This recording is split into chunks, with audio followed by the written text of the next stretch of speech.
ये पौलो कोएलो द्वारा लिखित विश्व प्रसिद्ध उपन्यास द अल्केमिस्ट का हिंदी संस्करण है। ये कहानी सैंटियागो नाम के एक गडरिये की है जो अपने खजाने की खोज में स्पेन से मिस्र के पिरामिडों तक की यात्रा करता है। ये किताब हमें सिखाती है कि जब हम पूरे दिल से कुछ पाना चाहते हैं तो पूरी कायनात उसे हमसे मिलाने में लग जाती है। अध्यायों के नाम, चैप्टर नेम्स। इस पुस्तक को पारंपरिक रूप से विशिष्ट शीर्षकों वाले अध्यायों में नहीं बल्कि मुख्य भागों में विभाजित किया गया है। 1. प्रस्तावना, प्रोलॉग। 2.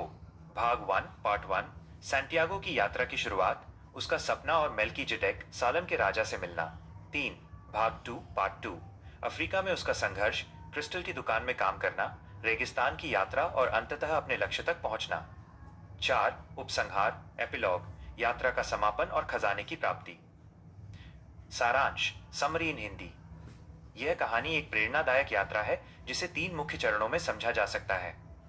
1. सपने की शुरुआत। सैंटियागो एक स्पेनिश चरवाहा है जिसे बार बार एक ही सपना आता है कि मिस्र के पिरामिडों में खजाना छुपा है। एक रहस्यमयी राजा उसे अपना पर्सनल लेजेंड, व्यक्तिगत लक्ष्य पूरा करने के लिए प्रोत्साहित करता है। वह अपनी भेड़ों को बेचकर यात्रा पर निकल पड़ता है।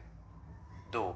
संघर्ष और शिक्षा। टैंजियर पहुंचते ही सैंटियागो के साथ धोखा होता है और उसके सारे पैसे चोरी हो जाते हैं। वह हार मानने के बजाय एक कांच क्रिस्टल की दुकान पर काम करने लगता है। वहां से वो फिर से पैसे कमाता है और रेगिस्तान पार करने वाले एक कारवां में शामिल हो जाता है। रास्ते में उसे एक अंग्रेज मिलता है जो अल्केमी, कीमियागरी सीख रहा है। 3. अल्केमिस्ट से मुलाकात और खजाना। रेगिस्तान के एक नखलिस्तान, ओएसिस में उसकी मुलाकात एक असली अल्केमिस्ट से होती है।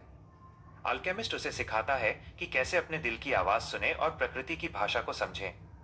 अंत में पिरामिडों तक पहुंचने पर उसे पता चलता है कि असली खजाना वहीं था जहां से उसने शुरुआत की थी, लेकिन उस खजाने तक पहुंचने के लिए ये यात्रा और इससे मिला ज्ञान सबसे महत्वपूर्ण था। मुख्य संदेश।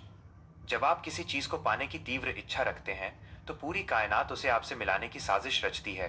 क्या आप इस किताब के किसी विशेष भाग या इसके किसी खास उद्धरण, कोट्स के बारे में विस्तार से जानना चाहेंगे?